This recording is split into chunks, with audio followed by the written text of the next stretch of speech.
പിതാവിൻ്റെയും പുത്രൻ്റെയും പരിശുദ്ധാത്മാവിൻ്റെയും നാമത്തിൽ ആമേൻ. ഈശോ മിശിഹായ്ക്ക് സ്തുതിയായിരിക്കട്ടെ.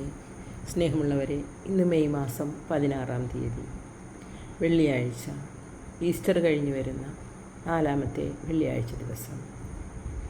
ഇന്ന് സുഭാഷിതങ്ങൾ ശ്രവിക്കാനും അതോടൊപ്പം അപ്പസ്തോല പ്രവർത്തനത്തിൻ്റെ ഭാഗങ്ങൾ ശ്രവിച്ചുകൊണ്ട് ആദിമ ക്രൈസ്തവ സമൂഹം നേരിടേണ്ടി വരുന്ന വെല്ലുവിളികളെക്കുറിച്ചും പ്രയാസങ്ങളെക്കുറിച്ചുമെല്ലാം നമുക്ക് ശ്രവിക്കാം. സാധിക്കുന്നവർ തങ്ങളുടെ വിശുദ്ധ ഗ്രന്ഥം കൂടി കയ്യിലെടുക്കുക. സുഭാഷിതങ്ങൾ 16-ാം അധ്യായവും അപ്പസ്തോല പ്രവർത്തനങ്ങളുമാണ് വായിക്കേണ്ടത്. എന്നോടൊപ്പം സഹകരിക്കുന്ന നിങ്ങളെ അവരെയും ദൈവനാമത്തിൽ ഞാൻ ഈ നമ്മുടെ ഇന്നത്തെ പ്രാർത്ഥനാ ശുശ്രൂഷയിലേക്ക് സ്വാഗതം ചെയ്യുന്നു. നമ്മുടെ നിയോഗങ്ങൾ പ്രത്യാശപൂർവ്വം സമർപ്പിക്കാം. വിശ്വാസമുള്ളവരായിരിക്കാം. ക്രൂശിതരൂപനായി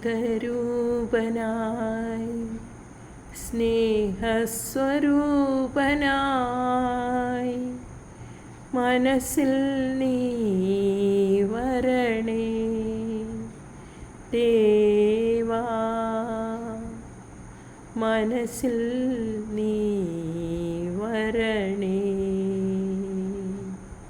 ക്രൂശിതരൂപനായി സ്നേഹസ്വരൂപനായി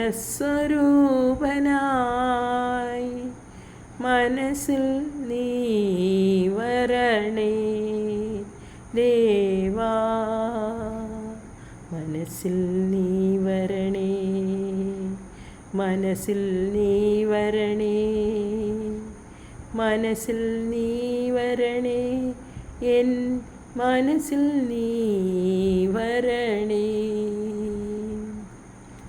സങ്കീർത്തനങ്ങൾ 31:14 വരെ പഠിപ്പിക്കുന്നത് ഇപ്രകാരമാണ്: കർത്താവേ, ഞാൻ അങ്ങയിൽ ആശ്രയിക്കുന്നു, അങ്ങാണ് എൻ്റെ ദൈവമെന്ന് ഞാൻ പ്രഖ്യാപിക്കുന്നു.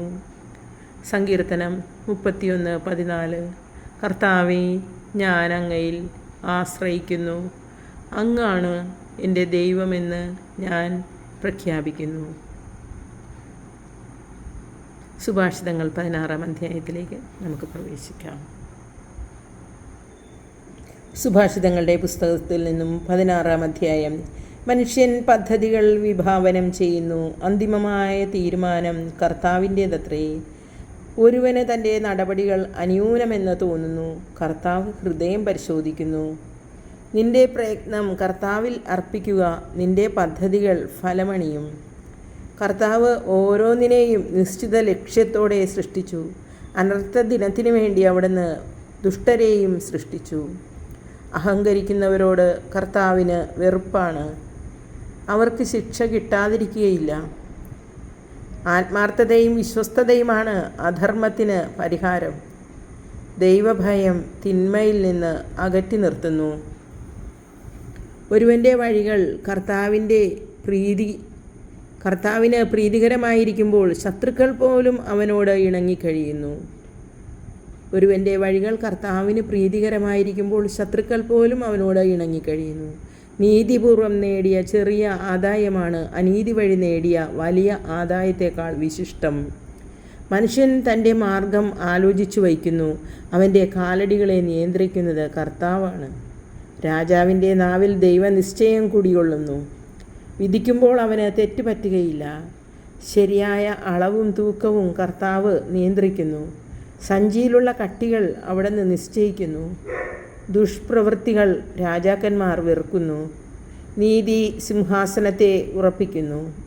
നീതിപൂർവമായ വാക്കുകൾ രാജാവിനെ ആഹ്ലാദിപ്പിക്കുന്നു, നേര് പറയുന്നവനെ അവൻ സ്നേഹിക്കുന്നു. രാജാവിൻ്റെ കോപം മരണത്തിൻ്റെ ദൂതനാണ്, വിവേകിക്ക് അത് ശമിപ്പിക്കാൻ കഴിയും. രാജാവിൻ്റെ പ്രസാദത്തിൽ ജീവൻ കുടികൊള്ളുന്നു. രാജപ്രീതി വസന്തത്തിൽ മഴ പൊഴിക്കുന്ന മേഘങ്ങളെപ്പോലെയാണ്. ജ്ഞാനം ലഭിക്കുന്നത് സ്വർണം കിട്ടുന്നതിനേക്കാൾ ശ്രേഷ്ഠമാണ്, വിജ്ഞാനം വെള്ളിയേക്കാൾ അഭികാമ്യവും. സത്യസന്ധരുടെ വഴി തിന്മയിൽ നിന്നും ഒഴിഞ്ഞു മാറുന്നു, സ്വന്തം വഴി കാക്കുന്നവൻ ജീവൻ പരിരക്ഷിക്കുന്നു. അഹങ്കാരം നാശത്തിൻ്റെ മുന്നോടിയാണ്.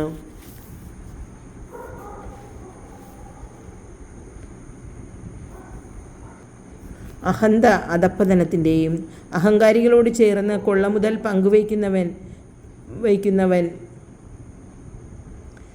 അഹങ്കാരിയോട് ചേർന്ന് കൊള്ളമുതൽ പങ്കുവെക്കുന്നതിനേക്കാൾ നല്ലത് വിനീതമായി ദരിദ്രനോടൊപ്പം കഴിയുന്നതാണ്. ദൈവവചനം ആദരിക്കുന്നവന് ഉത്കർഷം നേടും. കർത്താവിൽ ആശ്രയിക്കുന്നവൻ ഭാഗ്യവാൻ. ഹൃദയത്തിൽ ജ്ഞാനമുള്ളവൻ വിവേകിയെന്ന് അറിയപ്പെടും. ഹൃദ്യമായ ഭാഷണം കൂടുതൽ അനുനയിപ്പിക്കുന്നു. വിവേകം ലഭിച്ചവന് അത് ജീവൻ്റെ ഉറവയാണ്. ഭോഷത്വം ഭോഷനുള്ള ശിക്ഷയാണ്. വിവേകിയുടെ മനസ്സ് വാക്കുകളെ യുക്തിയുക്തമാക്കുന്നു. അങ്ങനെ അതിന് പ്രേരകശക്തി വർദ്ധിക്കുന്നു. ഹൃദ്യമായ വാക്ക് തേനറ പോലെയാണ്. അത് ആത്മാവിന് മധുരവും ശരീരത്തിന് ആരോഗ്യപ്രദവുമാണ്. ശരിയെന്ന് തോന്നിയ വഴി മരണത്തിലേക്ക് നയിക്കുന്നതാവാം. വിശപ്പ് പണിക്കാരനെ കൊണ്ട് കൂടുതൽ ജോലി ചെയ്യിക്കുന്നു. അത് അവനെ പ്രേരിപ്പിച്ചുകൊണ്ടേയിരിക്കുന്നു. വിലകെട്ടവൻ തിന്മ നിരൂപിക്കുന്നു. അവൻ്റെ വാക്ക് പൊള്ളുന്ന തീ പോലെയാണ്. വികടബുദ്ധി കലഹം പരത്തുന്നു. ഏഷണിക്കാരൻ ഉറ്റമിത്രങ്ങളെ ഭിന്നിപ്പിക്കുന്നു. അക്രമി അയൽക്കാരനെ വശീകരിച്ച് അബദ്ധത്തിലേക്ക് നയിക്കുന്നു. കണ്ണിറുക്കുന്നവൻ ദുരാലോചന നടത്തുന്നു. ചുണ്ടുകടിക്കുന്നവൻ തിന്മയ്ക്ക് വഴിയൊരുക്കുന്നു. നരച്ച മുടി മഹത്വത്തിൻ്റെ കിരീടമാണ്. സുഹൃതപൂർണമായ ജീവിതം കൊണ്ടാണ് അവൻ അത് കൈവരിക്കുന്നത്. ക്ഷമാശീലൻ കരുത്തനേക്കാളും മനസ്സിനെ നിയന്ത്രിക്കുന്നവൻ നഗരം പിടിച്ചെടുക്കുന്നവനേക്കാളും ശ്രേഷ്ഠനാണ്. കാര്യങ്ങൾ തീരുമാനിക്കാൻ കുറിയിടുന്നവരുണ്ട്. അന്തിമമായ തീരുമാനം കർത്താവിൻ്റേതാണ്. കർത്താവിൻ്റെ വചനം. ദൈവത്തിന് നന്ദി. അപ്പസ്തോല പ്രവർത്തനങ്ങൾ 9-ാം അധ്യായം. സാവൂളിൻ്റെ ജ്ഞാനസ്നാനം 10 മുതലുള്ള തിരുവചനങ്ങൾ. അനനിയാസ് എന്നു പേരായ ഒരുവൻ ദമാസ്കസിലുണ്ടായിരുന്നു. ദർശനത്തിൽ കർത്താവ് അവനെ വിളിച്ചു. അനനിയാസ്. അവൻ വിളി കേട്ടു. കർത്താവേ, ഇതാ ഞാൻ. കർത്താവ് അവനോട് പറഞ്ഞു, നീ എഴുന്നേറ്റ് ഋജുവീഥി എന്ന് വിളിക്കപ്പെടുന്ന തെരുവിൽ ചെന്ന് യൂദാസിൻ്റെ ഭവനത്തിൽ താർസോസുകാരനായ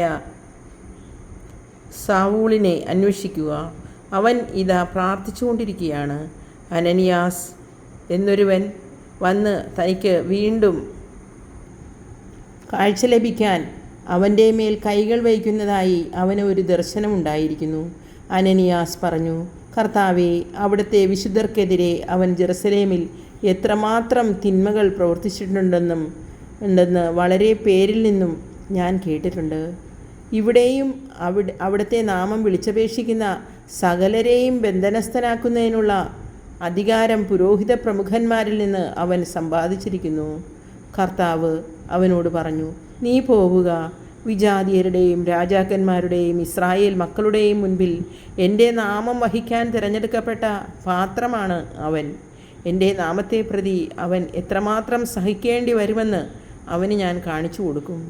അനനിയാസ് ചെന്ന് ആ ഭവനത്തിൽ പ്രവേശിച്ച് അവൻ്റെ മേൽ കൈകൾ വച്ചുകൊണ്ട് പറഞ്ഞു, സഹോദരനായ സാവൂൾ, മാർഗമധ്യേ നിനക്ക് പ്രത്യക്ഷപ്പെട്ട കർത്താവായ യേശു നിനക്ക് വീണ്ടും കാഴ്ച ലഭിക്കുന്നതിനും നീ പരിശുദ്ധാത്മാവിനാൽ നിറയുന്നതിനും വേണ്ടി എന്നെ അയച്ചിരിക്കുന്നു. ഈ ഉടൻ തന്നെ ചെതുമ്പൽ പോലെ എന്തോ ഒന്ന് അവൻ്റെ കണ്ണുകളിൽ നിന്ന് അടർന്നു വീഴുകയും അവന് കാഴ്ച തിരിച്ചു കിട്ടുകയും ചെയ്തു. അവൻ എഴുന്നേറ്റ് ജ്ഞാനസ്നാനം സ്വീകരിച്ചു. അനന്തരം അവൻ ഭക്ഷണം കഴിച്ചു ശക്തി പ്രാപിക്കുകയും ദമാസ്കസിലെ ശിഷ്യന്മാരോടുകൂടെ കുറേ ദിവസം താമസിക്കുകയും ചെയ്തു. കർത്താവിൻ്റെ വചനം. ദൈവത്തിന് നന്ദി. സ്നേഹമുള്ളവരെ, ഈ നിമിഷങ്ങൾ അത്രയും എന്നോടൊപ്പം ആയിരുന്നുകൊണ്ട് പ്രാർത്ഥനയിലും വചനശ്രവണത്തിലുമായിരുന്ന നിങ്ങളെ ഏവരെയും ദൈവം അനുഗ്രഹിക്കും. തീർച്ചയായും അവിടുത്തെ ചിറകിന് കീഴിൽ അവിടുന്ന് സംരക്ഷിക്കും. ഇന്ന് കുറച്ച് സമയം നമുക്ക് കൂടുതലായി വേണ്ടി വന്നു. നിങ്ങൾ ക്ഷമിക്കുമല്ലോ. സ്നേഹപൂർവ്വം നിങ്ങളുടെ സ്വന്തം